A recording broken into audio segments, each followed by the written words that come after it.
Students is a small company.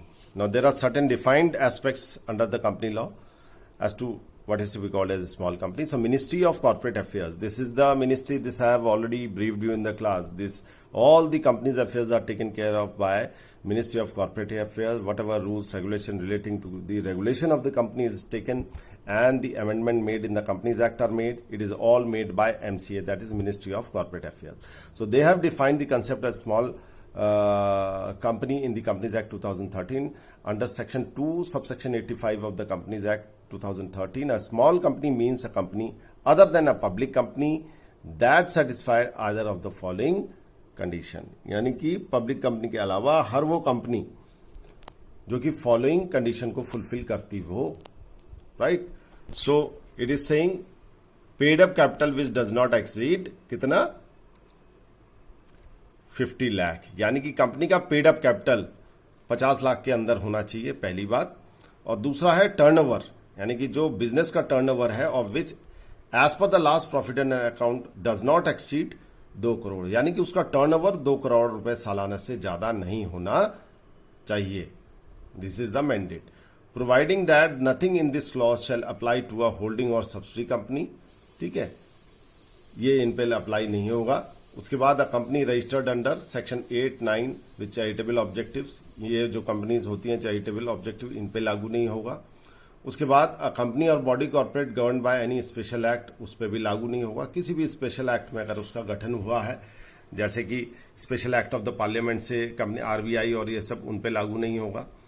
However, there were difficulty faced to ascertain whether a company is a small company based on the paid up share capital or turnover as per the last profit. इसको लेके थोड़ा confusion था कि हम किसको आधार माने, क्या paid up capital 50 lakh से कम होना चाहिए इसको आधार माने, या टर्नओवर 2 करोड़ से ज्यादा नहीं होना चाहिए इसको माने. तो इस पे कुछ आगे विवेचना करी गई और उसके बाद ये कंक्लूजन किया गया कि MCA has listed some of the changes as follows. If the company breaches any one criteria of a small company, it will not be eligible for the benefit of a small company. अब इसका एक example है कि वहां 50 लाख और 2 करोड़ दो conditions fulfil होने चाहिए. यहां पे एक एग्जाम्पल में दिया गया है that a company that has a paid up capital of 25 lakh, ठीक है, पेड अप कैपिटल उसका 25 and a turnover for a particular year is 2.5 crore will not classify as small company. The status of a company as a small company may change from year to year. Actually क्या है बच्चों, you have to understand that there are certain tax exemptions और कुछ दूसरे benefits small company को दिए जाते हैं. तो अगर ये लिमिट बियॉन्ड चली गई तो कंपनी का स्टेटस स्मॉल कंपनी का नहीं रहेगा. ऐसे रिजल्ट जो बेनिफिट उसे मिलने हैं वो नहीं दिए जाएंगे. तो इसलिए ये दोनों पैरामीटर पूरे होने चाहिए. नंबर 1 कि 50 लाख से नीचे उसका पेड अप कैपिटल होना चाहिए और उसका टर्नओवर किसी भी हाल में 2 करोड़ से ऊपर नहीं होना चाहिए. इस एग्जाम्पल में हालांकि उसका पेड अप कैपिटल 25 लाख है, यानी कि with in limit of 50 lakh है, बट उसका टर्नओवर क्रॉस कर गया है 2 करोड़ से ज्यादा, दैट इज 2.5 करोड़. सो इस कंपनी का स्टेटस जो पहले स्मॉल कंपनी का था, अब वो स्मॉल कंपनी नहीं कहलाएगी और हेंस जो भी बेनिफिट उसको टैक्स वगैरह में और दूसरी चीजों में जो उसे दिए जाने थे वो उसको नहीं दिए जा सकते हैं.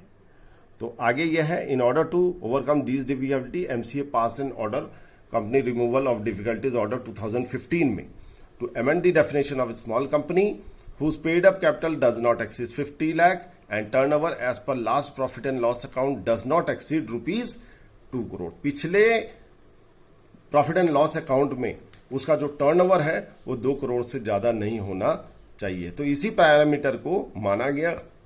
फिर कहा गया कि with the change in the definition of small company, some of the companies who were falling under small company category will now move to the non small company category. तो ये फिक्स कर दिया गया है 50 लाख और 2 crore. As a result of the exemption which were provided to these companies will not be applicable as mentioned below. So जो companies इस parameters को पूरा अब नहीं कर रही है तो नेचुरली उनका स्टेटस स्मॉल कंपनी का नहीं रहेगा और जो एग्जेम्पशंस उनको मिल रहे थे बीइंग अ स्मॉल कंपनी वो नहीं दिए जाएंगे. The company does not fall under small category as per amendment definition will have to prepare the cash flow statement as a part of their financial statement. Generally ये एक और exemption मिला हुआ था स्मॉल कंपनी को कि उनको cash flow statement नहीं बनाना पड़ता था, बट चूंकि अब उन कंपनीज का दायरा बढ़ गया है and they are no more small companies. As a result, they will have to make their cash flow statements as well. So this ends with your small share company. I hope you have all well understood.